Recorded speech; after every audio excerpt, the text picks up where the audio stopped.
tingin dulu, kita ke dalam dulu, supaya jangan sampai bahwa external world itu lebih besar daripada internal world kita gitu. Karena ibu bapak maaf ya, sekarang agak heroik sih ya, bahwa aku sangat gini. Ini ada statement yang kelihatannya oke, tapi penting untuk hati-hati. Pokoknya hidupku hanya untuk anakku bahagia. Itu kelihatannya heroik banget loh Bu. Yang penting anakku bahagia, aku nggak bahagia nggak apa-apa. Padahal kan gimana mau bikin anaknya bahagia kalau dirinya tidak bahagia? Hukumnya kan begitu.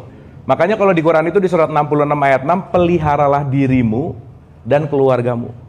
Diri dulu baru keluarga. Nah, tapi nanti kita akan ngerti bahwa faktor eksternal ini memang tarikannya kencang banget sih. Sehingga kita banyak menjauhkan dari diri untuk fokus kepada external world gitu kira-kira. Sampai sini oke Bu, Pak? Oke? Ih, lemas gini ibu bapak, oke nggak ini? Kalau udah mulai senyap berarti aku mulai mencintai diri. Sip ya. Nah, saya akan membagi dalam 4 terminologi hari ini Bu, Pak. Ya, dalam 4 terminologi. Oke. Ada diri, ada aku, adaku, dan ada milikku. Satu apa Bu, Pak? Diri, ada aku, ada ku, ada milikku. Ya, ini pokoknya dipermudah dengan simple aja ibu bapak. Kita bikin simple aja. Anyway ibu bapak, kita masih pemanasan, belum mulai ya, tenang, belum mulai. Kita warming up dulu. Oke, sekarang saya tanya, ibu bapak ketika mengatakan, coba kita sama-sama hitungan ketiga terus ngomong aku barengan ya. Siap ya? 1, 2, 3. Aku.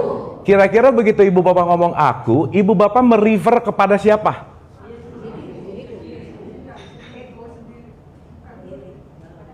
Hah? Aku tuh marah. Itu lagi merefer kepada apa?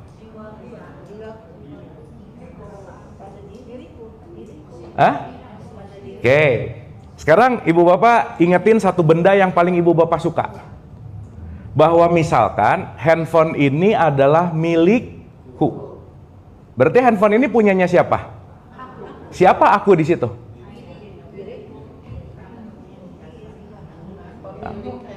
Iya, ini bolak-balik sampai asar nggak beres-beres nih.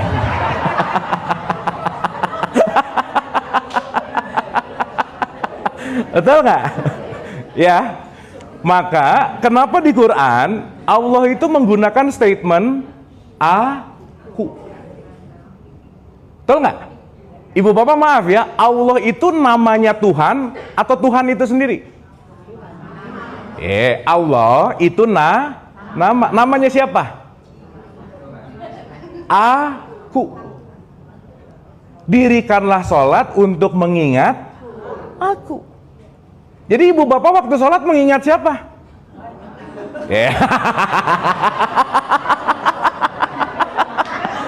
Wah gawat ya. Ini kita mundur seminggu tapi impactnya gede banget ya. Padahal mundurnya cuma seminggu gitu. Kalau 2 minggu sekali mungkin masih oke lah ya. Ini mundur seminggu jadi chaos gitu. Dengerin dulu. Gini. Ibu bapak saya pinjam dalam tradisi Islam ya. Innani anallah, aku ini adalah Allah. Dan dirikanlah sholat untuk mengingat. Dirikanlah sholat untuk mengingat. Aku di situ tuh siapa?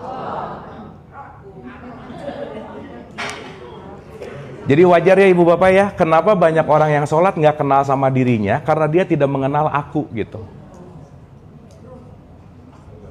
Betul nggak? Ya nanti kita pakai bahasa ruh, bahasa apa, that's okay. Tapi maksud saya, statement di situ kalimatnya adalah dirikanlah sholat untuk mengingat siapa aku di sini. Berarti urusan di sini urusan keluar, orang lain, faktor lain, pihak lain, atau urusan ke dalam? Sementara sekarang untuk kembali kepada Allah di mana? Di langit ke-7, dan kita akan serahkan segala sesuatu kepada yang di Betul nggak? Semakin kita menganggap dia di atas, semakin ada jarak antara dia dengan kita. Akhirnya apa? Aku sholat untuk dia. Aku sholat, aku puasa untuk dia, aku sedekah untuk dia, dan aku mengorbankan dirinya untuk dia. Terus dia ngomong, pret gitu Bu, Pak. Siapa yang nyuruh gitu? Ibu Bapak maaf ya, ada nggak orang hari ini mengorbankan dirinya untuk agamanya? Ada nggak? Untuk Tuhannya ada nggak? Jangan banyak lah, nggak enak, ada aja ya. Betul nggak? Maka kenapa sekarang ibadah tidak relate dengan diri? Karena mindsetnya tuh keluar gitu loh Bu, Pak. Sampai sini oke? Sampai sini oke? Jadi Allah itu nama bukan? Nama bukan? Nama. Maka nanti punya fungsi Rob, Malik, Ilah. Nama besarnya, supremnya disebut Allah. Tapi ini semua lagi mau bicara tentang oke sampai sini. Jadi sholat itu urusan siapa dengan siapa Bu, Pak?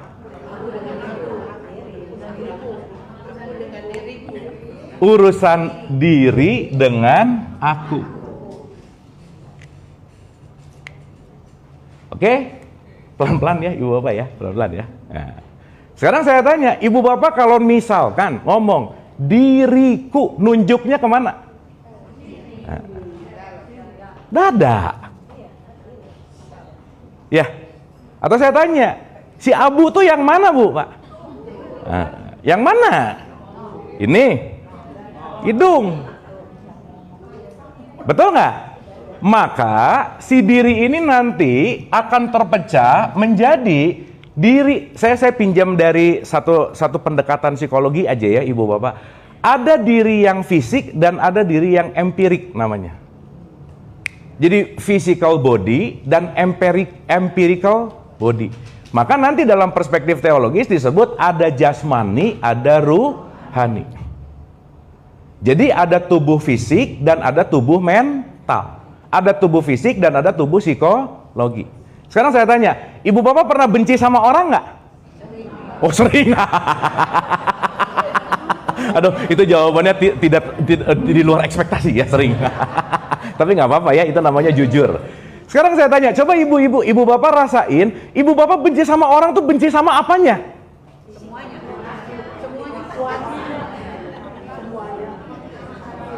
Hah? Kelakuannya, betul?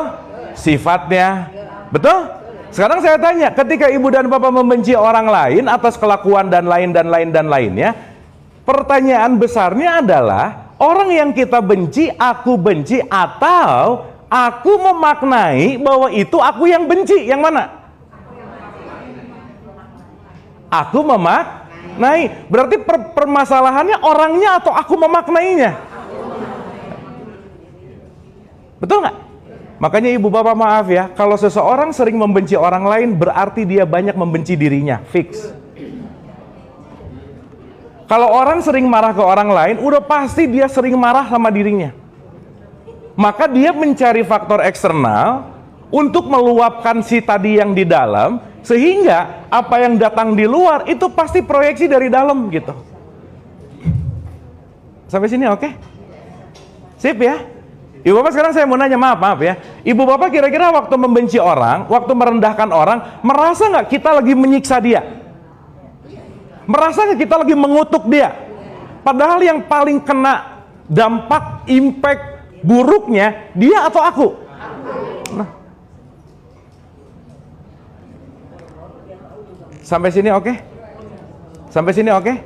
Jadi orang lain bisa bikin kita bete nggak? Wah, ini gawat nih. Orang lain bisa bikin kita sakit hati nggak? Enggak. Nah, sekarang saya tanya, apa yang membuat sakit hati? Karena saat sakit hati, aku lupa diri namanya. Lupa apa? Lupa diri. Nah. Berarti kalau dia lagi lupa diri, dia lagi melupakan yang esensi gitu. Maka saya kasih gambaran sederhana. Diri dan aku itu idem, Bu, Pak. Diri dan aku itu idem. Nanti kita ngerti. Sama. Jadi kalau ngomongin diri, ya ngomongin aku. Tapi sekarang kebanyakan akunya ini bukan aku yang sempurna, bukan aku yang esensi gitu. Kenapa? Karena nanti kita keos dengan sesuatu yang sudah menjadi milikku. Oke sampai sini? Oke sampai sini? Contoh. Saya ke toko gelas. Sebelum saya ke toko gelas, saya dan gelas ada hubungan nggak?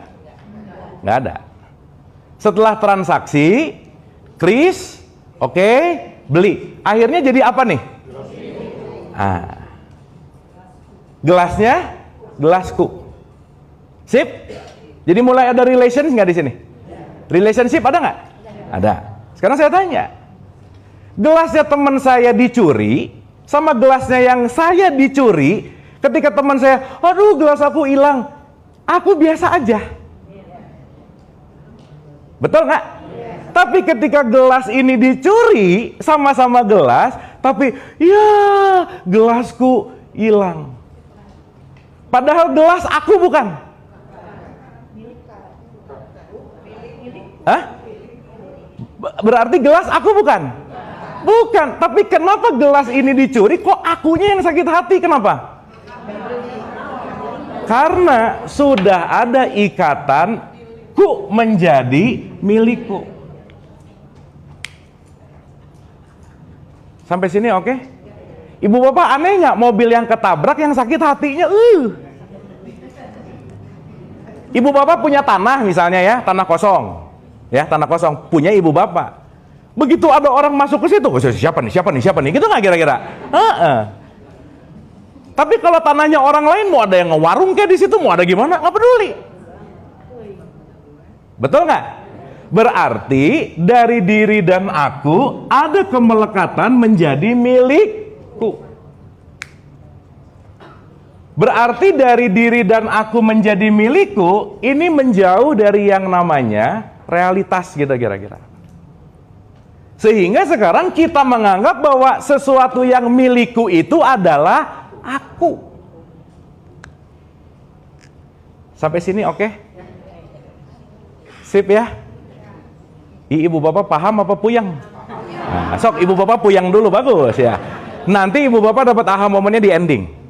Once di ending ibu bapak akan oke, gitu. Sip ya, dulu guru saya cuman ngomongin 4 kata ini Bu Pak, 2 tahun nggak beres-beres Bu Pak. Itu guru saya tuh kacau lah pokoknya lah gitu. Iseng. Nah, sekarang pertanyaannya. Berarti kalau ngomongin siapa diri yang sejati, penting untuk melepaskan apa yang aku melekat kepada sesuatu. That's your true self gitu. Ya, saya mau bagi 3 Bu, Pak. Ada true source. True source itu adalah sumber utama. Ada true self, diri sejati. Dan ada tubuh fisik, body. Ada 3 nih ya. True source itu sumber. Percikannya namanya true self. Memadat jadi manusia. Bapa, Anak, Roh Kudus. Pernah dengar nggak? Iya. Allah, Jibril, Muhammad. Pernah dengar nggak? Yes. Brahma, Siwa, Wisnu. Pernah dengar nggak? Maka nggak bisa lepas dari Trinity sebenarnya. Apapun itu. Jadi kalau nggak ngerti jangan langsung ngomong, oh itu Tuhan tetangga kita banyak ya. Bukan gitu, bukan. Itu mah nggak ngerti aja gitu. Jadi berantem. Sip ya? Oke ya? Maka dalam bahasa yang universal disebut ada meta, mikro, makro. Semuanya kosmos. Kosmos itu artinya sesuatu yang teratur, Bu. In order. Maka kosmos itu artinya segala sesuatu dalam pengaturan yang sangat perfect gitu. Sampai sini oke, Bu, Pak? Sip? Sip? Oke. Sekarang saya tanya, kalau kita bicara tentang diri atau aku, inilah yang disebut dengan yang namanya sejati. Diri sejati. Nah, saya mau membagi dulu nih. Ibu bapak, saya mau bacain satu ayat di Quran, dan satu ayat ini sering banget dibaca sebelum akad nikah, Bu. Ya. Ya.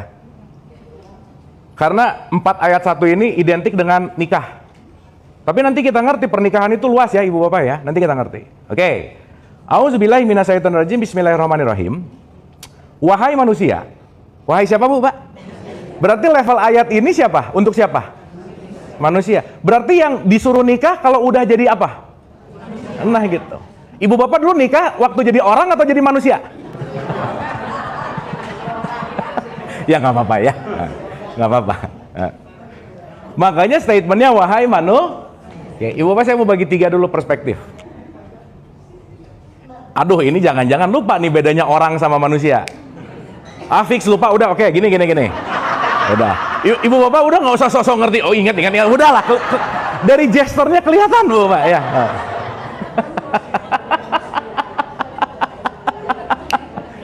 Oke. Punten Ibu Bapak. Saya ngambil perspektif ini dari Ibnu Arabi nih ya. Ibnu Arabi membawa, saya lupa kalau nggak Ibnu Arabi, Ibn Rus aja. Pokoknya 2 itu aja. Tapi kita ngambil esensinya. Ibu Bapak, kita tahu bahwa kita ini adalah makhluk berevolusi. Oke? Sip? Jadi kita tuh nggak ujuk-ujuk gini, enggak. Sampai tahapan ini semuanya evolusi, semuanya dinamis. Itulah kun fayakun. Maka kata kunci ketika kita mau mengikuti kedinamisan hidup, 1, adaptif dan mau berubah. Karena satu hal yang tidak pernah hilang dalam hidup adalah perubahan. Perubahan itu yang abadi. Nggak ada yang abadi kecuali perubahan. Maka kalau nggak mau berubah, pasti punah. Quote and quote gitu. Sampai sini oke? Sampai sini oke? Mau nggak mau kita melalui 3 tahapan besar, Bu Pak. 1 disebut vegetatif. Tahapan vegetatif. Vegetatif itu identik dengan tumbuhan. Jadi Bu Bapak maaf ya, ini kalau orang tumbuh mulu nggak ada manfaatnya, nggak ada bedanya sama pohon gitu, Bu Pak. Tumbuh lagi, naik lagi, tumbuh lagi, luas lagi, naik, tapi nggak ada manfaatnya. Terus apa bedanya sama pohon gitu kira-kira? Sip ya? Sehingga kalau kita bicara dalam konteks vegetatif, dalam vegetatif mode, tumbuhan itu hanya bisa dipengaruhi oleh lingkungannya. Karena dia nggak bisa ngapa-ngapain. Betul Bu Pak? Kalau cuacanya musim gugur, daunnya gugur juga nggak? Berarti Ibu Bapak maaf ya, kalau kita ngaku jadi manusia, tapi lingkungan yang mengatur kita, berarti kita belum layak disebut manusia gitu kira-kira. Dia nyebelin ikut kesal, dia marah ikut marah, berarti lingkungan memengaruhi nggak? Berarti kalau lingkungan masih memengaruhi, tahapannya masih dalam kondisi tumbuhan. Sampai sini oke? Oke Bu Pak? Sip. Jadi saya lagi ngobrol sama apa nih Bu Pak? Tapi memang kadang-kadang ke situ juga sih. Gitu. Tumbuh aja. Tapi at least tumbuhan itu ikhlas Bu Pak. Dia hanya bertugas untuk mengeluarkan buah dan siapapun yang ngambilnya dia nggak komplain gitu kira-kira. Jadi udah dipengaruhi lingkungan, begitu berbuah tetap komplain, maka nanti Quran ngomong di tengah sih, kamu tuh kok lebih rendah dari binatang ternak sih? Gitu loh Bu Pak. Padahal udah dikasih casing yang disebut ahsana taqwim, best of the best of the best of the best gitu. Sampai sini oke Bu Pak? Naik 1 level, itu namanya level hewan. Hewan. Apa bedanya? Hewan udah bisa move dia. Dia udah bisa melakukan apapun. Tetapi yang paling mendominasi hewan itu cuma ada 2. Faktor biologisnya. Kalau nggak urusan makan, urusannya reproduksi. Udah gitu aja. Makan, reproduksi. Makan, reproduksi. Berarti kalau urusan hidup cuma makan sama punya anak, Bu Pak, nanti Quran ngomong, lah, kal an'am. Makanya kenapa Quran mengawali dengan statementnya adalah al-baqarah. Sapi betina. Sapi itu kehewanan, betina itu simbol dari materi gitu. Ya, Ibu Bapak masih ingat ya? Kalau Quran atau kitab suci ngomongin tentang gender itu bukan ngomongin laki-laki perempuan, bukan. Tapi lagi berbicara tentang maskulin dan feminin. So Ibu Bapak saya mau nanya, kalau di dalam Quran bahasa Inggris Allah ditulisnya he atau she. Kenapa? Kan mikir, oh Allah laki-laki. Buat orang-orang yang perempuan, oh nggak adil ya, maaf, berarti Allah bukan perempuan. Kan bukan gitu, bukan. Dapat ya? Karena hi itu simbol dari keruhanian, she itu simbol dari materi. Maka materi jadi mother jadi ibu. Nggak ada bapak kota, yang ada ibu kota. Nggak ada fatherboard, yang ada motherboard. Artinya apa? Ketika kita bicara konteksnya betina means materi, gitu kira-kira. Oke? Makanya kan ada hadis nih, Bu, Pak. Pasti pernah dengar hadis ini. Nanti yang akan banyak masuk neraka adalah perempuan. Pernah dengar nggak? Iya, ibu-ibu nggak aman dong. Nah, maksudnya adalah siapa yang akan masuk neraka? Orang yang menuhankan materi, gitu loh, Bu, Pak. Bukan ibu-ibu, bukan. Bukan perempuan secara cewek, gender, bukan. Oke? Sip? Makanya concernnya, kalau kita masih ada di tahapan ini, naik dong menjadi yang namanya manusia. Berarti kalau manusia bukan urusan makan, bukan urusan reproduksi. Dia mulai mengenal dirinya. Maka dikasih alat untuk manusia untuk mengenal diri, diberikan namanya akal. Makanya disebut tatafakkarun, untuk menggunakan akal untuk apa? Mengenal diri. Ibu bapak maaf ya, Beo diajarin syahadat bisa nggak? Bisa, tapi dia kan nggak merenungkan syahadat, yang penting bunyi aja. Betul nggak, Bu, Pak? Jadi kalau kita sekarang cuma bunyi tapi tidak masuk ke dalam konteks kontemplasi, berarti apa yang kita lakukan tidak membawa untuk mengenal diri. Sampai sini oke? Oke, Bu, Pak? Sip? Sip. Nah, jadi yang disuruh nikah itu orang apa manusia? Manusia. Makanya syarat nikah itu takwa, Bu, Pak. Beda sama syarat orang puasa. Yang disuruh puasa itu orang. Maka pernikahan itu adalah mengupgrade level kemanusiaan, gitu loh, Bu, Pak. Sip ya? Oke sampai sini, Bu, Pak? Sip? Aduh, ibu bapak lemas-lemas gini, oke nggak ini? Oke, sip. Oh, bagus ya. Aku sedang kontemplasi. Oke, bismillah ya. Wahai manusia, ya ayuhan nas, bertakwalah kepada Tuhanmu yang telah menciptakan kamu dari diri yang satu. 4 ayat 1. Dari apa yang satu, Bu, Pak? Nafsun wahidah. Ini di dalam kurung Adam lagi. Nggak ada sih kata-kata Adam sih sebenarnya. Ya Bapak, kita penting untuk mulai ngerti bahwa kalau Quran ngomong Adam, bukan sosok namanya Bapak Adam, bukan. Beda ya. Nanti kita ngerti bahwa itu semua berbicara tentang fungsi.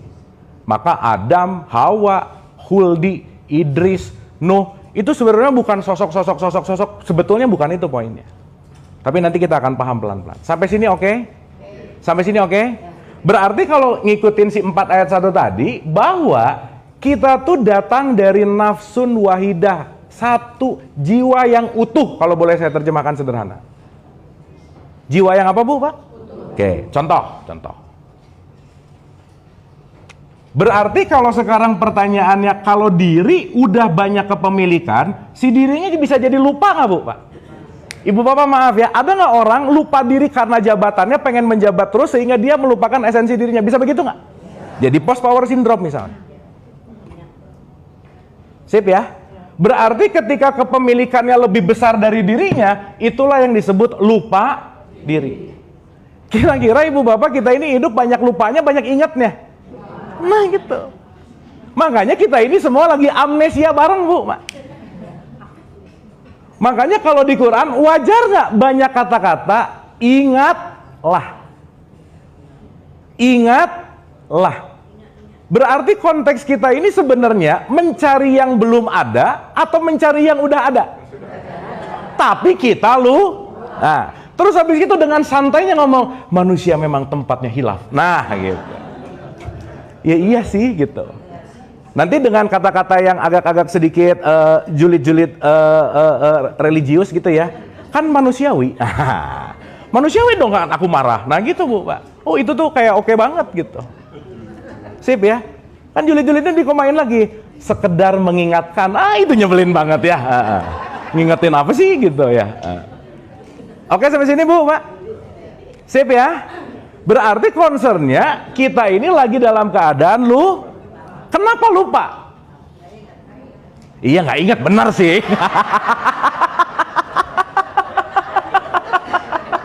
Iya, oke, bagus benar jawabannya ya. Aku lupa kenapa ya? Karena nggak ingat. Iya sih gitu. Bukan, karena banyak pihak lain yang menutup ingatan kita gitu. Karena banyak yang menutup, distorsi, distraksi. Sampai sini oke Bu, Pak? Sip ya? Sip. Bismillah Bu, Pak. Sekarang kita mau mulai ya? Oke Bu, Pak?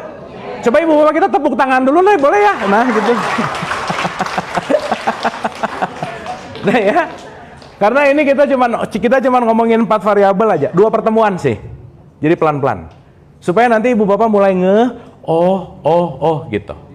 Ya, supaya nanti begitu sholat Ibu Bapak, innani anallah, aku ini adalah Allah, dirikanlah sholat untuk mengingat aku. Fokus utama sholat itu aku. Bukan ke situ, bukan. Ibu Bapak maaf saya pernah survei sih. Banyak orang yang masih menganggap ketika sholat itu menyembah untuk dia gitu loh Bu Pak. Kenapa? Menjalankan perintahnya. Kan saya pernah nanya di sini ya, Ibu Bapak punten mohon maaf. Let's say, contoh. Misalnya Jibril tiba-tiba datang Bu Pak, misal ya, ini misal ya, jangan baper ya. Jibril tiba-tiba datang, terus ngomong ke Ibu Bapak, mulai hari ini kalian nggak sholat juga nggak apa-apa. Besok Ibu Bapak sholat nggak kira-kira? Ya, kalau gitu nggak jadi misalnya, udah. Ya, berarti belum nanti ngerti. Oh, ya. Bagus ya jawabannya. Enggak. Berarti jangan-jangan selama ini saya sholat karena disuruh. Betul nggak? Udah, sip. Oke. Menggugurkan kewajibannya gugur, tapi dirinya juga ikut gugur gitu, nggak ngerti gitu masalahnya. Sip ya, karena tidak paham. Oke, bismillah ya. Kalau dalam konteks psikologi, ini disebut self nih Bu, Pak. Maka, me and myself, itu 2 yang beda loh. Ini kalau di dalam bahasa Inggris enak sih, me and myself. Kalau di Indonesiain, aku dan diriku. Ya, aku, dua-duanya aku sih gitu. Saya dan aku juga sama sih. Cuma nanti kita akan ngerti. Oke, contoh. Ibu Bapak kita ngomong dalam perspektif teologis dulu sedikit ya, di sini nih.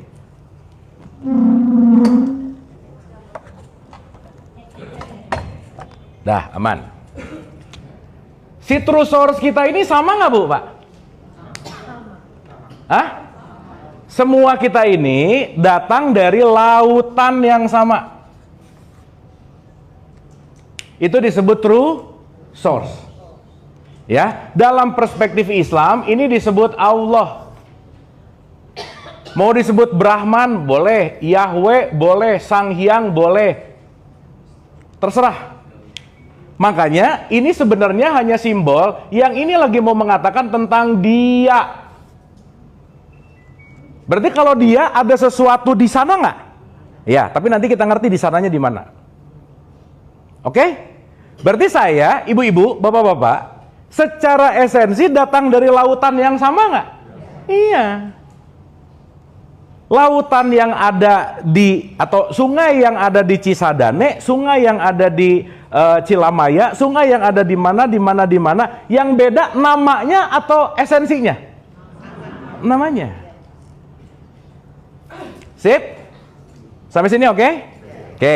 Berarti mau nggak mau saya, ibu-ibu dan bapak-bapak, inilah konsep yang keren banget sebetulnya. Innalillahi wa inna ilaihi. Kita semua datang dari same source, the true source yang sama, tetapi si source ini memercikan menjadi true self. Namanya dalam perspektif Islam ruh. Sampai sini oke? Sip ya? Berarti pertanyaannya, secara sejati ibu bapak, maaf ya, kita ini terlahir sebagai ruh nggak sebetulnya? Iya. Karena kalau dalam perspektif ini, si ruh ini adalah bagian dari si lautannya. Ini adalah tetesan, ini adalah lautan. Sampai sini oke? Sekarang saya tanya ibu bapak, kalau kita mulai sadar ini, mau ngelihat siapapun, sebenarnya ngelihat yang satu nggak? Bukan satu sih, Esa nggak? Iya. Tapi sekarang ada simbol salib, sama ada simbol bulan bintang, jadi berantem nggak? Ada orang loh masuk yang ada salibnya jadi insecure, ya ada salib gitu, bisa gitu loh bu, pak. Betul nggak? Padahal mau apapun itu simbolnya, fungsinya datang dari sumber yang sama. Sampai sini oke? Jadi ibu bapak maaf ya, kelupadirian paling tinggi dalam hidup kita adalah lupa kalau kita sumbernya sama, itu dulu aja. Jadi ibu bapak kalau udah mulai nyebelin ya, nyebelin banget, ingat dia sumbernya sama, aku juga sama, udah gitu aja. Gitu. Habis gitu marah nggak apa-apa juga sih, yang penting ada ingatnya dulu gitu, itu bagus lah gitu kira-kira. Sip ya? Sip ya? Berarti si sumber ini, saya mulai mau memperkenalkan ibu bapak supaya gampang nih bahasanya. Kan kalau sekarang ngomong ruh tuh kan agak gimana banget gitu ya bu pak. Saya mau pakai terminologi sederhana aja. Ruh adalah kesadaran. Apa bu pak? Kesadaran. Berarti kesadaran yang ada di saya, kesadaran yang ada di ibu-ibu, di bapak-bapak, kesadaran yang tunggal nggak? Yes. Berarti kesadaran saya, kesadaran ibu-ibu, kesadaran bapak-bapak, semuanya porsinya tunggal, itu juga nggak? Iya. Tapi memaknai kesadaran itu kita beda-beda nggak kira-kira? Berarti kita ini yang berbeda kesadarannya atau yang menutupi kesadarannya? Sip. Kenapa bu? Ya IQ oke sih. Nah. IQ boleh beda, tetapi source-nya kan sama. Ibu bapak sampai sini oke? Oke? Berarti urusan hidup ini bukan masalah si kesadarannya. Jadi ibu bapak maaf ya, kalau sekarang ada kata-kata aku mencari kesadaran, mindset mencari itu keluar. Padahal kesadaran ada di mana? Berarti kalau dalam konteks ini Islam bilang sumber kesadaran itu setidaknya dia adalah supreme yang namanya Rahman Rahim, disebut welas asih. Makanya di surat 6 ayat 54, di surat 6 ayat 12, bahkan di surat 1 ayat 1 selalu diawali Bismillahirrahmanirrahim. Coba ibu bapak menyadari nggak waktu ngomong Bismillah itu lagi apa sih? Cuman mau menyadari bahwa atas nama itu. Ya memang ada sedikit perdebatan sih. Kan sekarang di terjemahan banyak dengan nama, betul nggak bu pak? Ini cuman beda antara dengan nama dan atas nama, itu impactnya gede banget loh. Padahal biismi itu artinya atas nama. Berarti kalau orang udah berbasmalah hanya mengatasnamakan si true source itu nggak kira-kira? Iya. Yang welas asih, yang maha pengasih lagi maha penyayang. Jadi agak aneh kalau ngomong bismillah abis gitu ngegosip gitu bu, pak, aneh. Tadi bismillah, sekarang ngejelekin orang, gimana sih gitu? Ya siapa tahu kan udah kebiasaan mau minum bismillah, mau apa, pas mau ngegosip bismillah ya kita ngegosip ya bismillah gitu. Misalkan, misal. Nah.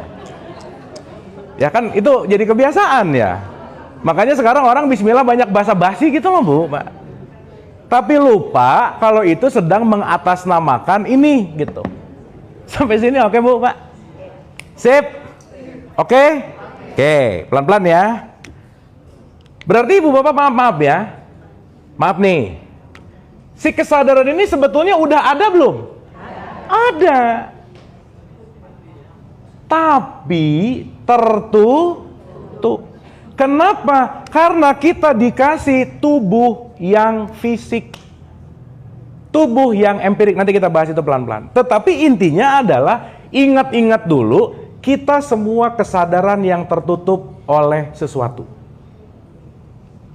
Oke? Nah, salah satu yang menutup, nah, udah ya, ini layer kedua. Tadi 4 ayat 1 bilang, kamu tuh datang dari nafsun, nafs itu namanya jiwa. Jiwa yang apa Bu, Pak? Utuh. Jadi begitu lahir, jiwanya masih utuh. Kalau jiwanya utuh, kesadarannya masih 100%. Sampai sini oke? Ini kita nggak usah ngomong jauh-jauh kemana-mana aja ya, di kehidupan yang sekarang. Begitu bayi lahir, berarti kesadarannya berapa persen Bu, Pak?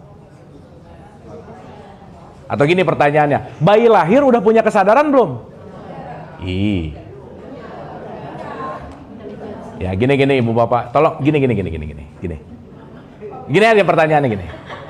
Bayi lahir diajarin, nak, nanti kamu menyusui ke sini, mulutnya gini dikit, nanti kamu gini.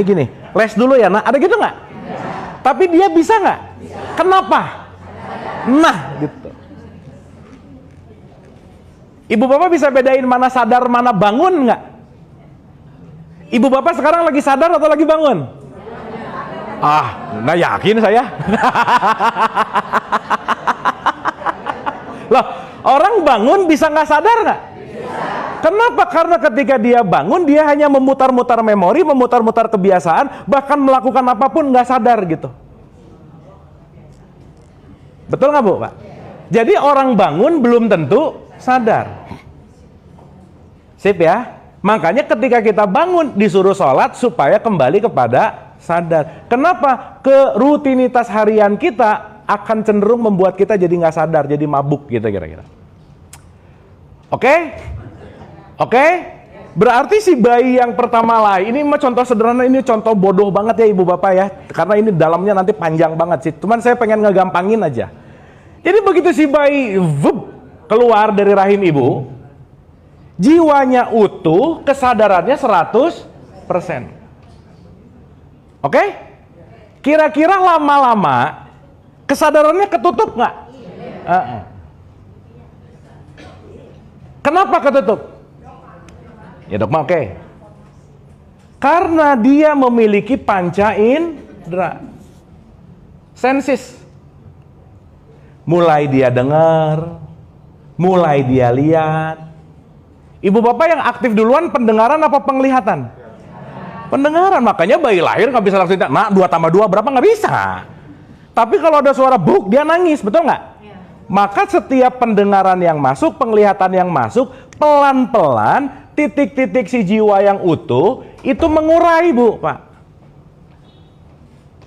Akhirnya dia mendapatkan informasi dari eksternal gitu kira-kira.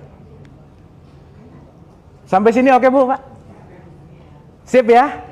Berarti pertanyaan saya, maaf ya, yang membuat si jiwa ini terurai, yang membuat kesadaran ini jadi ketutup, siapa yang pertama kali?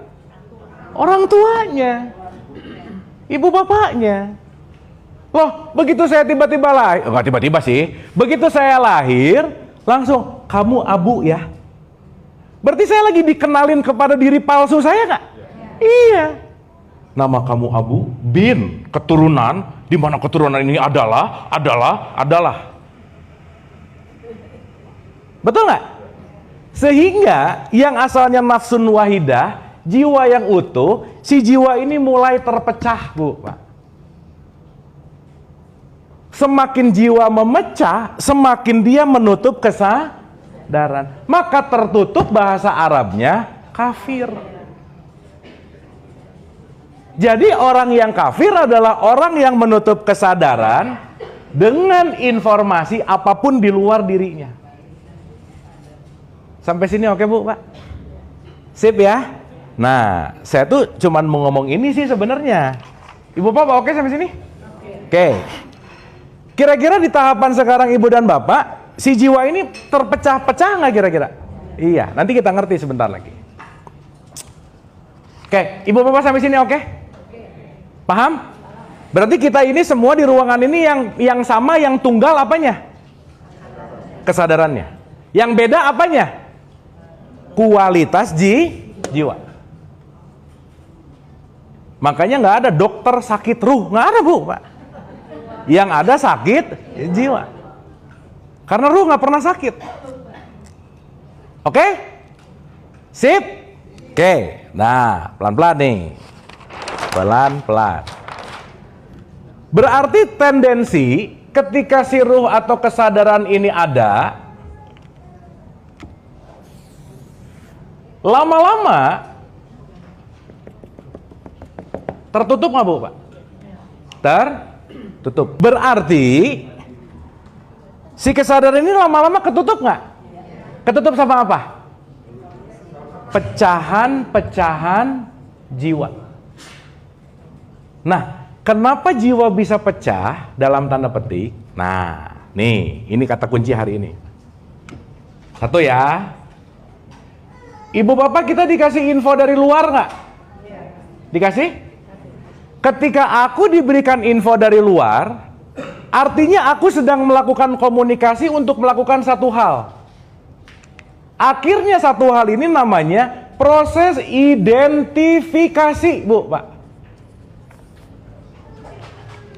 Contoh. Waktu saya TK, itu pasti ditanya, kamu anak siapa? Ya, begitu ditanya anak siapa, saya mulai sadar, oh aku ini diidentifikasikan dengan anaknya bapak ini, ibu ini, gitu kira-kira. Betul nggak? Berarti ketika identifikasi itu sama dengan, kalau dalam bahasa aslinya itu jadi idem.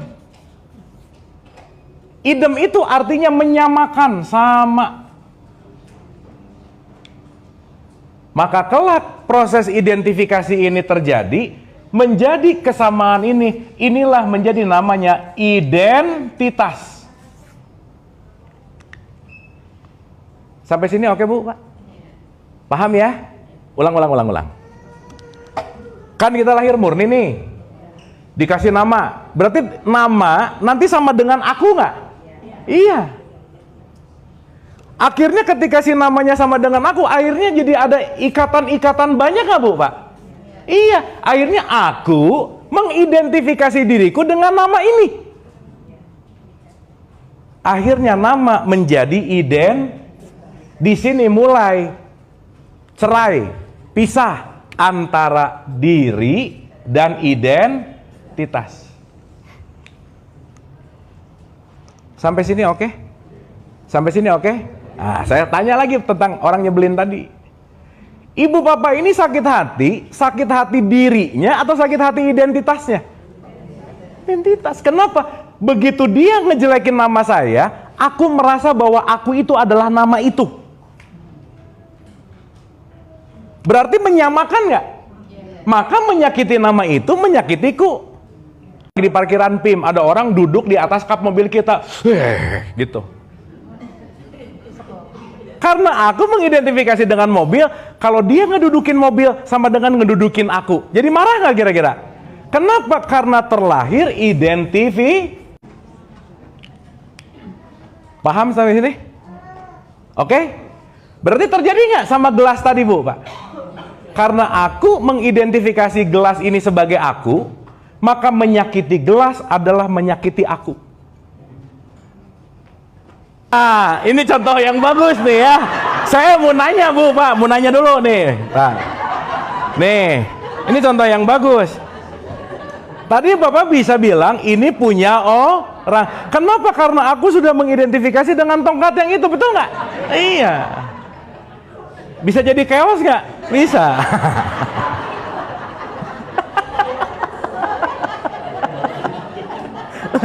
Ya, paham ya Ibu Bapak ya? Paham ya? Ulang sekali lagi ya. Sekali lagi. Oke.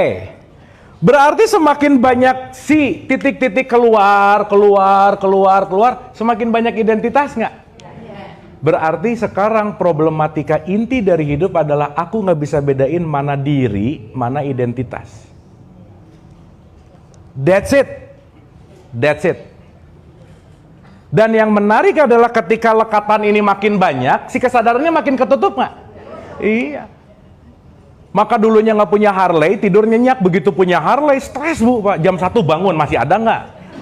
Jam 3 bangun, masih ada nggak? Betul nggak? Identitasnya merenggut kesadarannya. Sip ya. Nah ini yang kadang-kadang orang-orang religius ngomong, di dunia mah nggak usah punya apa-apa. Bukan gitu Bu, Pak.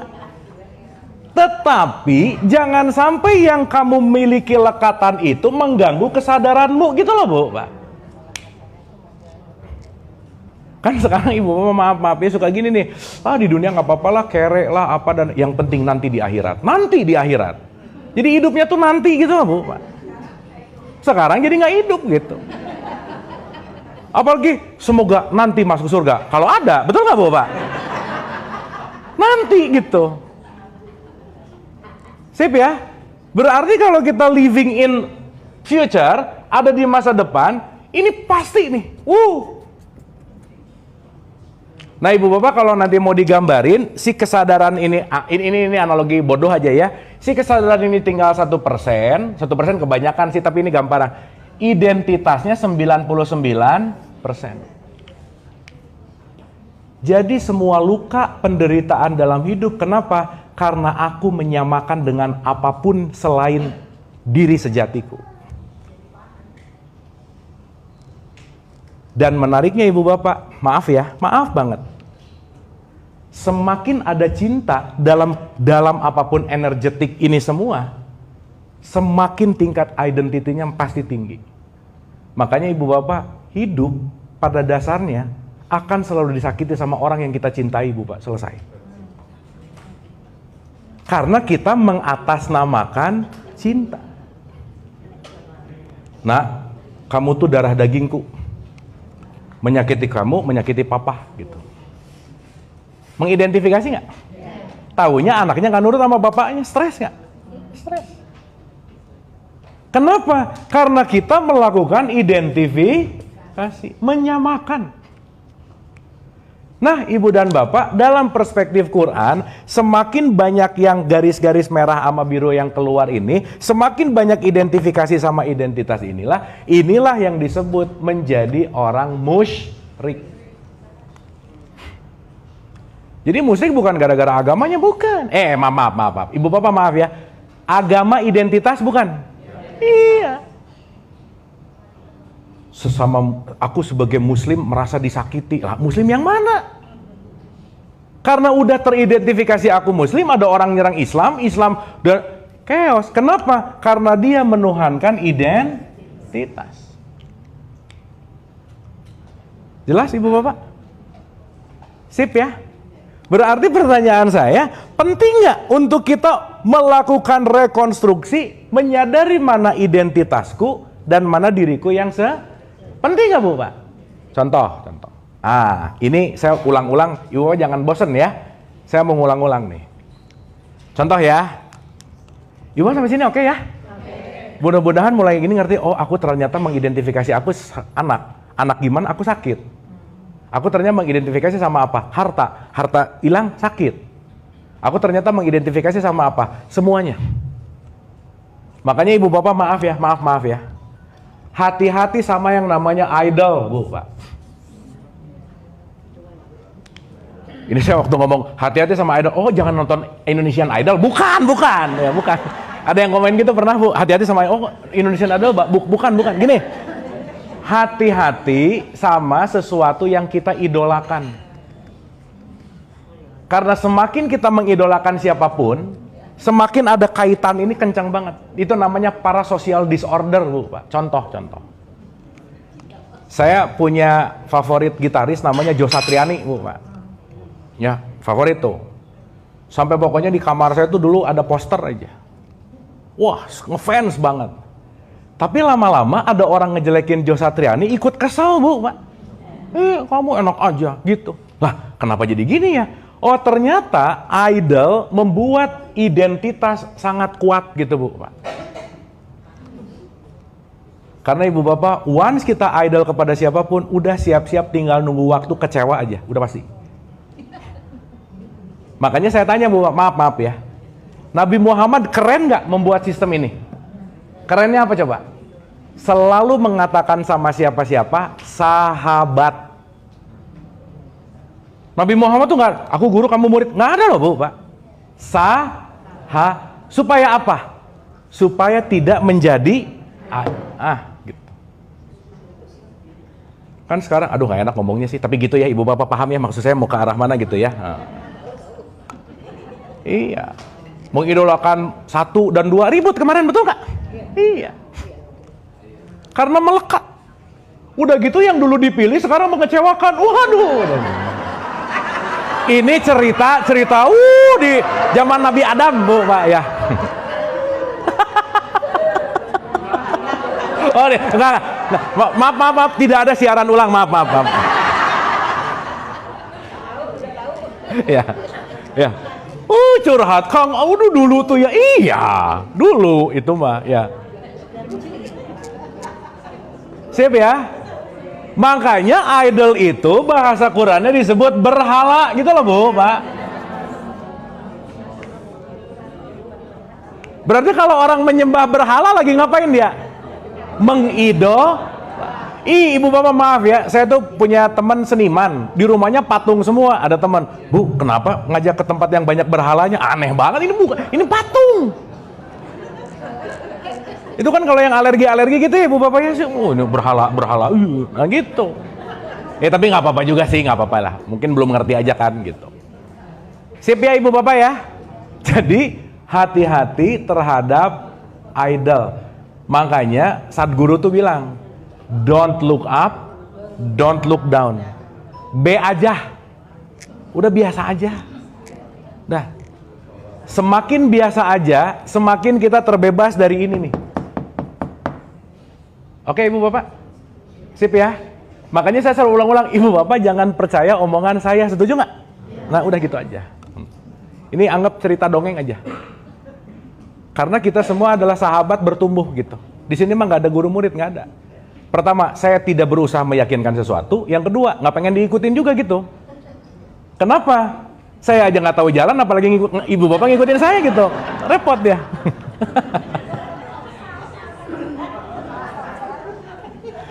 Makanya nanti ibu bapak ngerti kenapa Tabriz ninggalin Rumi gitu. Kenapa Syam Tabriz ninggalin Rumi, nanti kita ngerti. Supaya apa? Supaya tidak menjadi idol. Karena the greatest thing dalam membuat identity terjadi yang namanya idol. Dan biasanya atas nama cinta. Aku tuh sayang, jadi aku tuh maksa dia untuk jadi apa yang aku mau. Sayang gimana? Itu mah bukan sayang, namanya maksa. Ini tuh ya bucin atau wah, Pak Hiram udah tahu Gamon, tahu bucin sekarang ya.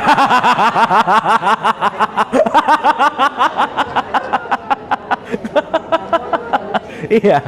Ya anyway, hati-hati sama bucin ya ibu bapak ya. Orang yang bucin itu cuman lagi terserang sama hormon, udah gitu aja. Di hijack sama hormon. Makanya bucin selalu kata-katanya fall in love. Fall in berarti jatuh nggak? Jatuh. Berarti kalau fall in semua jadi bego, bu pak. Udah gitu aja. Ya makanya hati-hati sama jatuh cinta gitu. Meskipun kan katanya berjuta rasanya, ujungnya pret gitu bu pak.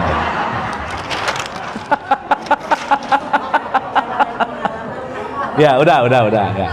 Ini kalau ngomongin ya siapa? Sebentar. Pakai mic pak supaya kedengaran. Punten.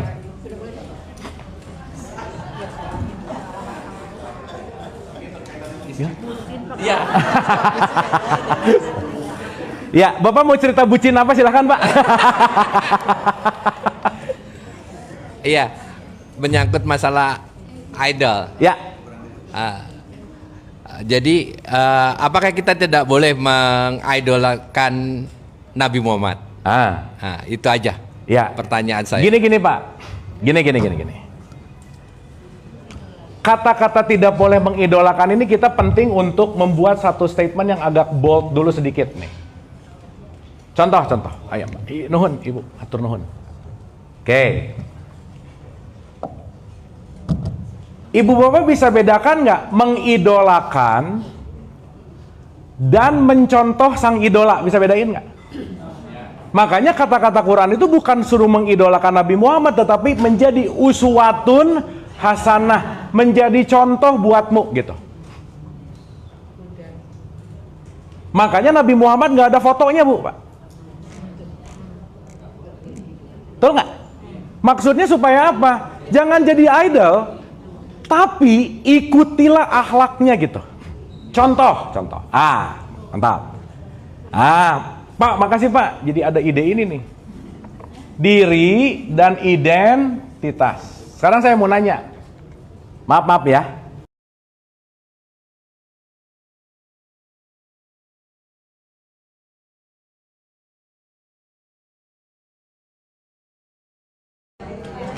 Ibu bapak maaf ya, kemarin kita ini baru maulid Ahmad atau maulid Nabi Muhammad? Beda loh. Betul nggak? Karena dirinya adalah Muhammad, identitasnya adalah Ahmad. Betul nggak? Sekarang saya tanya, maaf ya, maaf. Gini aja lah, saya mau nanya sama ibu bapak. Ibu bapak kalau ketemu teman baru ditanya, ibu asli mana? Jawab apa?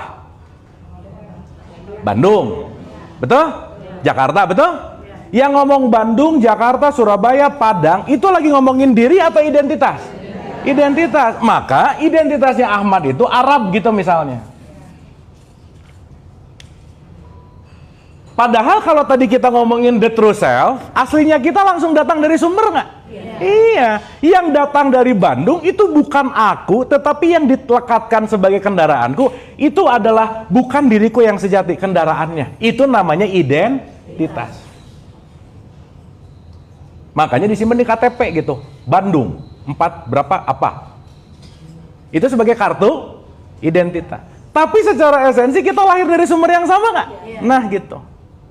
Tapi saya suka ulang-ulang, ibu bapak terus jangan sok-sokan juga ya, nanti ketemu teman, ibu dari mana? Aku berasal dari Allah. Udah biasa aja. Jangan, nggak usah gitu, nggak usah ya.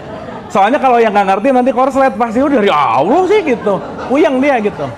Ya, berarti kalau gitu kita bicara tentang sosial di sini. Nah, maaf ya Pak ya, Pak makasih Pak, ini pertanyaan bagus banget. Oke, sekarang saya tanya. Uswatun hasanah itu ngikutin identitasnya Ahmad atau ngikutin personalitasnya Muhammad? Yang mana? Ini, makanya di syahadat nggak ada kata-kata Ahmad. Betul nggak? Contoh, ibu bapak yang lahir 12 Rabiul Awal siapa? Ahmad. Itu namanya Maulid Ahmad. Kan kemarin gitu kan? Tapi sekarang saya tanya, begitu Ahmad lahir langsung jadi Nabi Muhammad nggak? Berarti Nabi Muhammad lahirnya kapan? 17 Ramadan, 40 tahun setelah Ahmad lahir. Betul nggak? Jadi kalau mau jujur-jujuran, maaf ya, kalau sekarang kita merayakan Maulid Nabi Muhammad di tanggal 12 Rabiul Awal nggak tepat sebenarnya. Kenapa? Yang lahir pada saat itu bukan Nabi Muhammad tapi Ahmad bin Abdullah.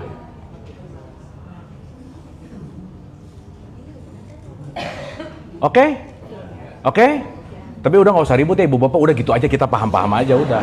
Nggak usah keluar, hei kalian yang semuanya kemarin salah karena nggak usah, udah biasa aja ya. Nah, kan kita ngerti-ngerti aja udah gitu. Masalahnya 99% nggak ngerti, udah gitu aja. Capek bu, Pak kita ngelawan 99% udah. Mendingan bijaksana, udah gitu aja. Nah, sekarang saya tanya, maaf ya. Berarti kalau identitas menjadi Arabi nggak? Iya. Tapi kalau diri menjadi Islami. Jadi ibu bapak maaf ya, mengidolkan uswatun hasanah bukan jadi tiba-tiba dikit ana antum. Bukan itu bu. Bukan dikit-dikit fi amanillah, bukan. Ya. Sekarang kan gitu-gitu kayak yang religius banget gitu. Padahal itu berbicara identitas. Bener nggak ini? Iya. Tapi ketika dia nyaman ya nggak apa-apa juga. Tapi bukan itu tujuannya, bukan. Lah ngikutin Nabi Muhammad, ngikutin bajunya, gimana sih? Tapi kalau ngikutin bajunya dulu boleh nggak? Boleh. Tetapi jangan lupa uswatun hasanah tidak terletak pada identity, tapi terletak pada di dalam diri Rasulullah itu ada tauladan. Dalam diri loh, bukan di dalam identitas. Nggak ada kata identitas di situ. Ya, cara makannya diikutin, cara minum nggak bagus bu pak. Kalau perlu sikat gigi pakai siwak, nggak apa-apa. Tapi bukan itu gitu poinnya.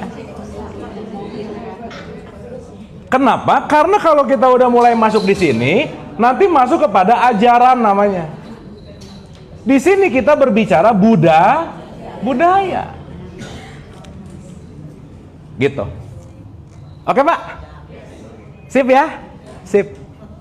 Paham? Alhamdulillah. Nah, itu latah. Sip ya? Duh, tadinya sampai mana? Oh, oke. Ya. Ini paham ya, Ibu Bapak ya? Sip. Jadi hati-hati sama idol. Hati-hati. Karena siap-siap kecewa aja.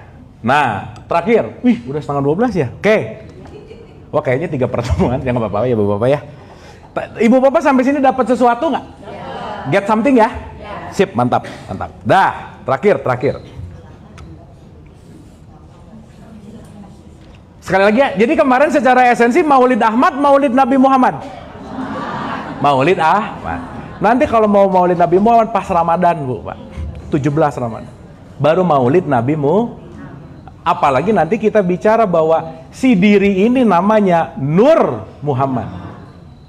Maka true source namanya Allah, true self namanya Nur Muhammad, baru ini namanya identitas. Cakep, Bu, Pak. Sip ya.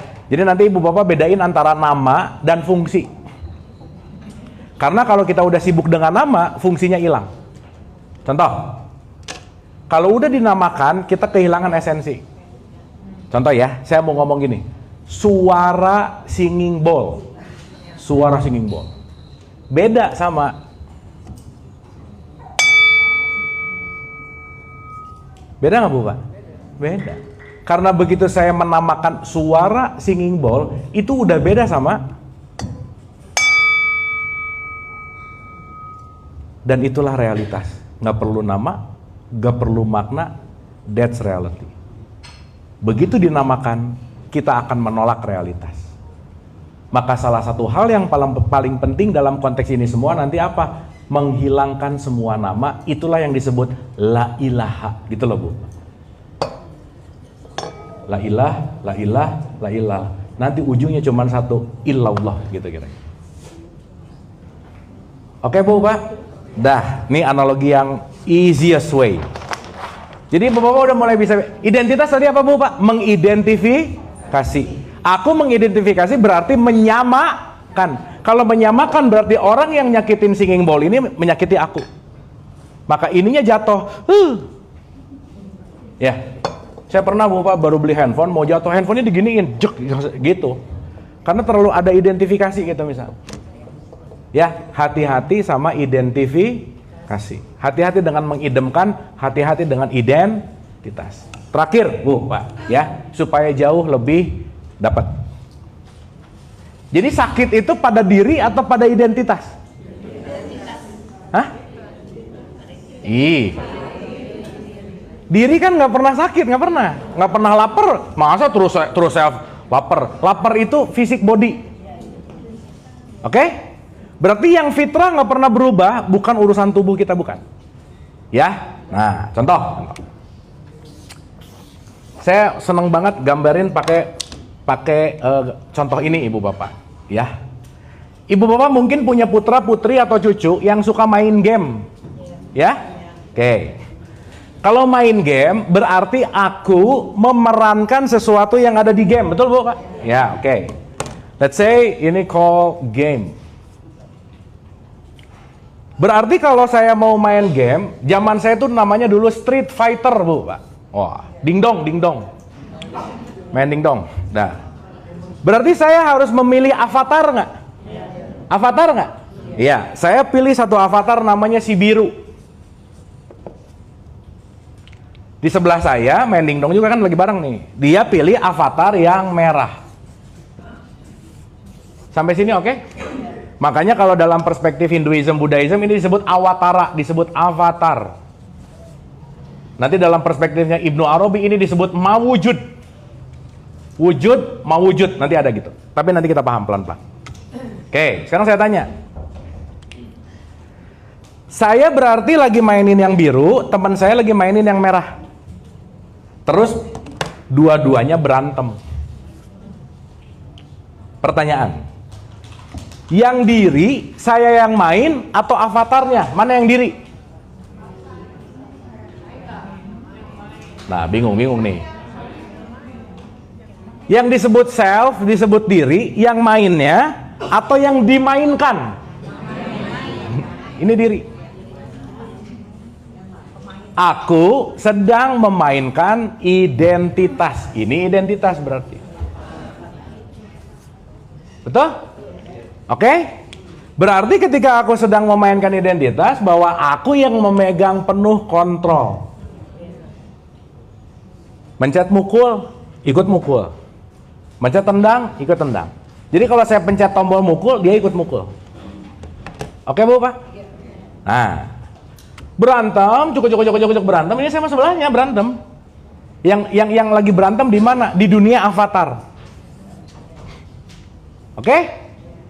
Menariknya, begitu saya energinya tinggal 10%, dia pakai jurus hebat, mati Bu, Pak. Secara refleks saya ngomong, mati gua.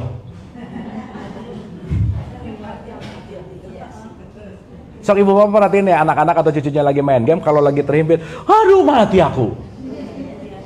Mati aku. Berarti kalau saya udah ngerasa mati aku, saya sudah mulai confuse mana diri, mana avatar. Betul nggak?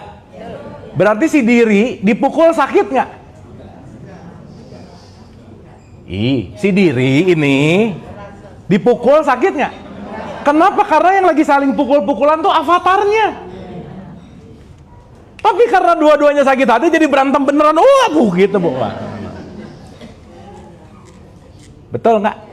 Nah, ending closure dan final statement saya hari ini adalah, Ibu dan Bapak jangan lupa, dunia ini panggung avatar.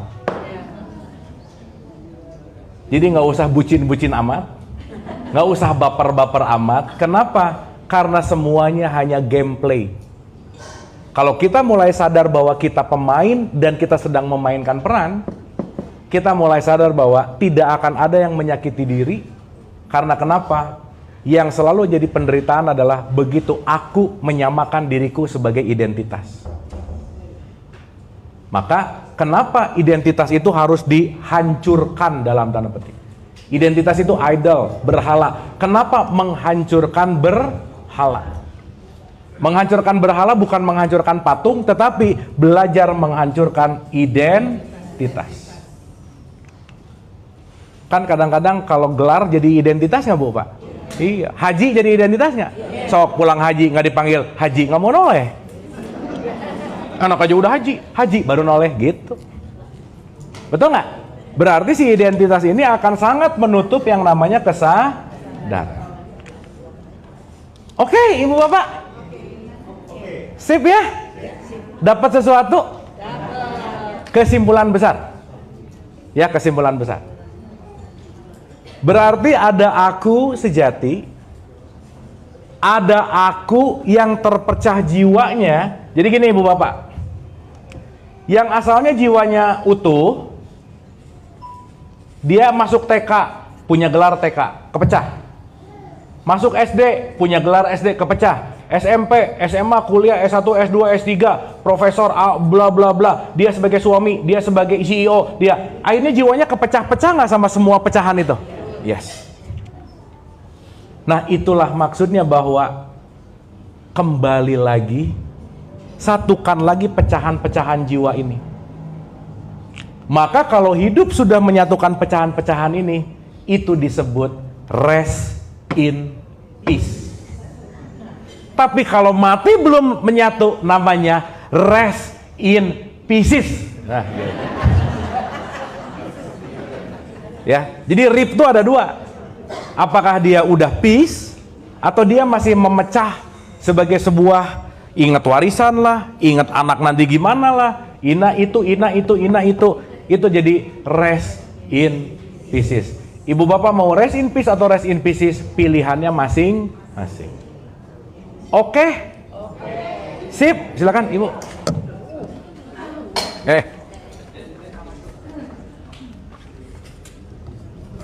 Kasih Kang Abu. Ya. Kang Abu tadi tentang dari ruh jiwa yang utuh menjadi yang terpecah-pecah. Jadi sebagai orang tua, parenting seperti apa yang ideal supaya si anak ini dari bayi sampai nanti dia juga kembali kepada sang sejati itu tetap berkesadaran, maksudnya bisa memilah antara aku yang sejati dengan identitasku, dengan perjalanan hidup mulai dari nanti dia jadi bayi, TK, SD dan selanjutnya. Parenting gimana yang one of the best gitu ya? Ya, yang ideal untuk bisa tetap dia berkesadaran bahwa ada antara aku yang sejati dengan identitasku. Iya, oke. Makasih Ibu. Yuk, kita boleh tepuk tangan, pertanyaannya keren banget. Ini kita perlu bahas agak panjang, tapi kita make it simple. Ada ibu, ada bapak, ada anak. Pertanyaan, ibu bapak kalau anak pengen kesadaran yang harus sadar siapanya dulu kira-kira? Itu aja dulu ya.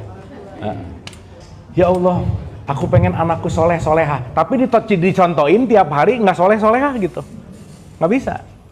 Jadi nomor satu, stop memberikan wejangan berlebihan karena wejangan tidak merubah anak, itu nomor satu Bu Pak. Jangan dikit-dikit nasihat, wejangan. Kenapa? Karena kata kunci dari segitiga emas ini, kata kuncinya adalah gini. Aduh, saya jadi penting untuk nanya gini. Ada dua opsi ini ya. Ini khususnya ke ibu-ibu sih, karena ibu yang melahirkan anak. Ada satu statement gini Ibu Bapak. Anak itu dilahirkan oleh ibunya. Setuju nggak dengan statement ini? Atau anak itu lahir melalui ibunya, yang mana? Udah ya. Mantap. Berarti kalau melalui harusnya jangan ada, bukan jangan sih, memang itu PR ya. Berarti kalau melalui berarti meminimalis identitas, meminimalis bahwa dia milikku. Tapi bukan jadi nggak peduli, bukan ya Ibu Bapak ya, bukan itu poinnya. Sehingga hal yang paling sederhana bisa kita bahas sebentar ini, menjadi orang tua itu hanya 9 bulan katakanlah. Tapi habis 9 bulan, kalau bisa, jangan menjadi orang tua, tapi jadilah teman bertumbuh. Bahwa anak adalah guru agung bagi orang tuanya, bahwa anak adalah tempat pembelajaran yang terbaik bagi orang tuanya. Maka kalau udah nggak ada sekat hierarki antara mana ibu, bapak, dan anak, tiga-tiganya menjadi team up gitu. Maka ketiga-tiga inilah ketika semuanya saling dalam tanda petik memberikan pelajaran, disitulah nanti disebut yang namanya sakinah, Bu. Jadi keluarga yang sakinah itu adalah keluarga yang semuanya bisa saling belajar gitu intinya. Litaskunu ilaih, dan ini dinamis gitu kira-kira. Jadi yang pertama bukan wejangan tapi contoh. Yang kedua, belajarlah untuk sakinah untuk apa? Grow together, menjadi teman bertumbuh gitu kira-kira. Ibu Bapak, ego orang tua tinggi nggak kira-kira? Mantap. Ya. Nah, terakhir ya, ini yang ketiga. Maaf ya, ini goalsnya ada di sini. Nanti Ibu Bapak goals ini based on apa? Di surat 4 ayat 9. Statement di Qurannya aja keren banget. Takutlah kamu, berarti awareness-nya tinggi banget. Kalau kamu meninggalkan generasi yang akan datang lemah. Contoh. Kakek, bapak, anak, cucu. Ini aku ada di sini nih. Saya di sini. Ibu Bapak maaf ya. Kakek ke bapak itu mewariskan program. Betul nggak? Berarti mewariskan identitas nggak? Kalau bapaknya nggak berubah, warisannya sama. Itulah kenapa kalau kita bicara tentang luka batin, itu datangnya pasti dari garis keturunan ini nih. Jadi maaf ya, orang tua itu sangat fragile untuk melukai anaknya sih sebenarnya. Karena lebih banyak tidak dimengerti daripada mengerti. Dah, itu aja. Makanya Ibu Bapak nanti secara sosiologi ya, ini nanti direnungin aja. Kenapa usia makin tumbuh, teman makin nggak banyak Bu, Pak? Relasi itu nggak banyak, kenalan banyak, tapi beneran teman tuh nggak banyak pasti. Udah pasti. Ibu bapak punya teman 20, oh bagus banget tuh, top lah. Kenapa? Karena yang akan mengerti kita akan jauh lebih sedikit dan yang akan lebih banyak adalah yang tidak mengerti. Itulah kenapa orang tua banyak melakukan ketidakmengertian kepada anaknya gitu. Maka maksud saya adalah once kita mau melakukan perbaikan untuk ke sini, cut di sini nih. Kenapa? Kalau nggak ada cutting point, akan mewariskan same problem in same generation. Masalahnya itu mulu dari zaman kakeknya gitu. Berarti apa kata kuncinya? Gimana sekarang aku melakukan yang namanya perubahan untuk nge-cut warisan ke berikutnya gitu. Jadi nomor 1, back atau kembali kepada contoh. Yang kedua, litas kuno saling belajar. Yang ketiga, ini yang sering disebut update sistem terus. Jangan memandang anak itu kosongan, karena anak itu benih yang siap tumbuh sesuai dengan benihnya. Jadi orang tua hanya bertugas menjadi tukang kebun bagi anaknya. Kasih pupuk, kasih air, kasih matahari, dan biarkan dia tumbuh sesuai dengan benihnya. Jangan sampai benih anaknya cabe, tapi didurian-duriankan gitu, Bu. Udah jelas-jelas bakatnya pelukis, tapi dipaksa jadi dokter gitu misalnya. Udah pasti stres aja. Anyway. Jadi secara singkat, gimana parenting terbaik? Start from self. Makanya peliharalah dirimu dan keluarga. Gitu Bu, kira-kira. Sip ya? Ada lagi?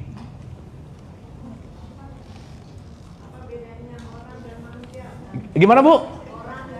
Bedanya orang dan manusia. Oke. Gini. Yang disuruh puasa orang apa manusia?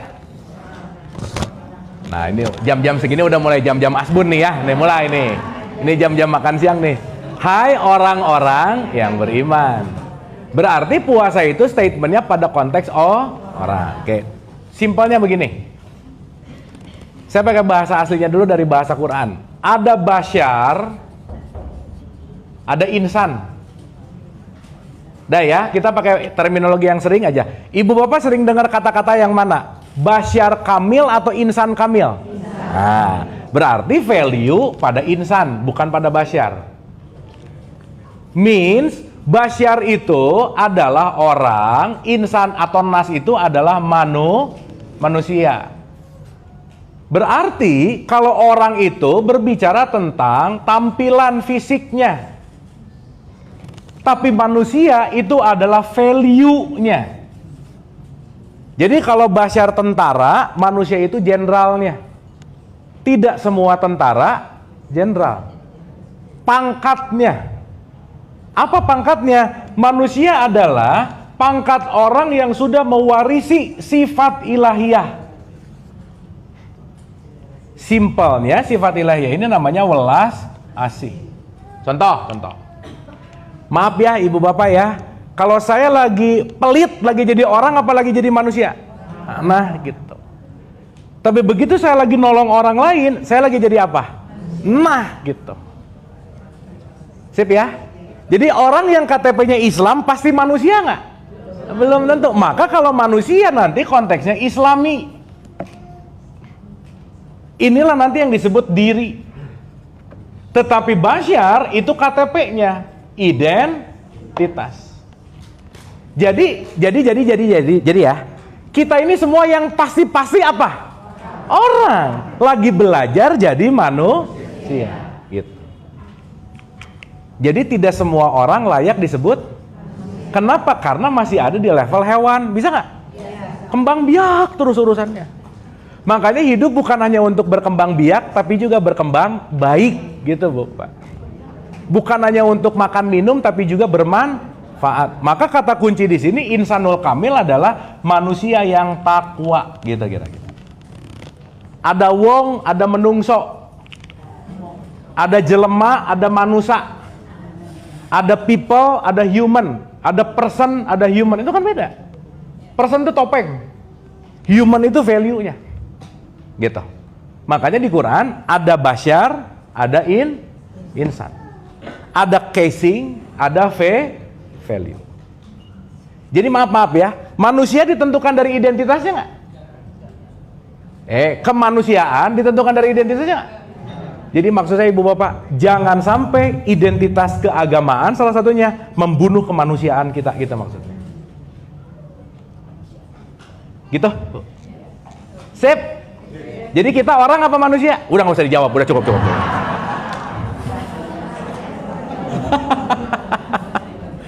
Oke ya, Ibu Bapak ya. Alhamdulillah, kita pada tepuk tangan dulu Ibu Bapak nuhun. Baik, kita santai rileks sebelum kita makan siang, kita endapkan sesaat, kita hening sejenak. Ibu Bapak duduknya santai rileks, tenang aja, matanya dipejamkan, duduk rileks. Dan mulai menikmati apa yang didengar, mulai menikmati apa yang dirasakan, jangan ditolak, jangan dianalisa, jangan dimaknai, just be. Santai dan rileks. Santai dan rileks.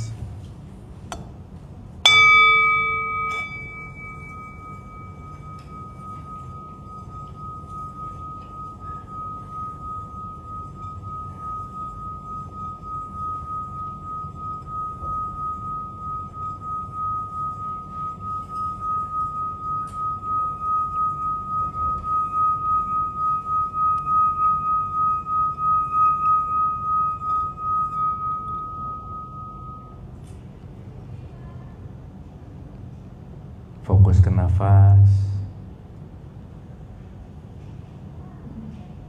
dan membiarkan semua beban-beban untuk lepas, tidak terganggu oleh lingkungan, tidak menilai apapun yang didengar, biarkan pendengarannya mendengarkan apa yang dia mau. Naiklah kepada level hanya untuk bersaksi.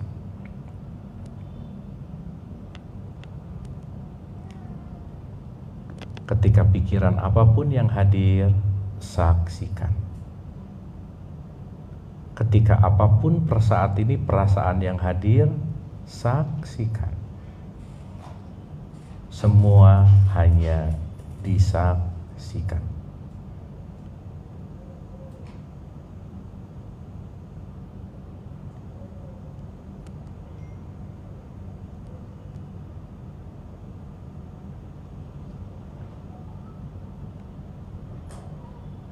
Santai dan rileks. Tidak perlu mengulang kata-kata, tapi niatkan saja. Wahai jiwaku, istirahatlah. Istirahatlah akan kecemasan masa depan. Istirahatlah dari bayang-bayang masa lalu.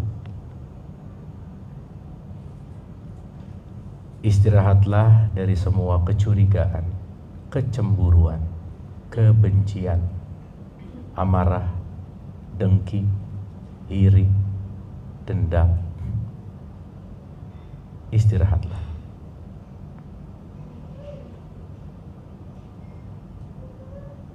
Wahai jiwa-jiwa yang tenang,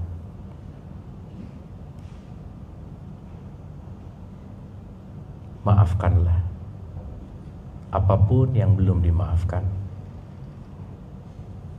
Terimalah apapun yang belum diterima. Dan bersyukur, berterima kasih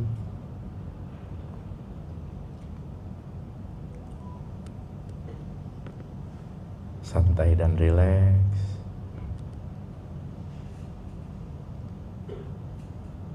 Al-Hadiniyah, Al-Fatihah. A'udzubillahi minasyaitonirrajim. Bismillahirrahmanirrahim. Alhamdulillahirabbil alamin. Ar-Rahmanirrahim. Maliki yaumiddin. Iyyaka na'budu wa iyyaka nasta'in. Ihdinas siratal mustaqim. Siratal ladzina an'amta 'alaihim ghairil maghdubi 'alaihim waladdallin. Allahumma rabbik firli wali walidayya warhamhuma kama rabbayani shaghira. Rabbana atina fid dunya hasanah wa fil akhirati hasanah wa qina adzabannar wa adkhilnal jannata ma'al abrar ya aziz ya ghafar ya rabbal alamin. Subhana rabbika rabbil izzati amma yasifun wassalamun ala mursalin walhamdulillahi rabbil alamin.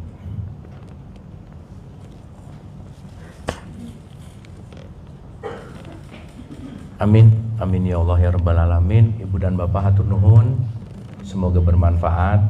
Ibu dan bapak tetap sehat dan bahagia. Hatur nuhun sekali lagi, wabillahi taufiq wal hidayah. Assalamualaikum warahmatullahi wabarakatuh. Hatur nuhun.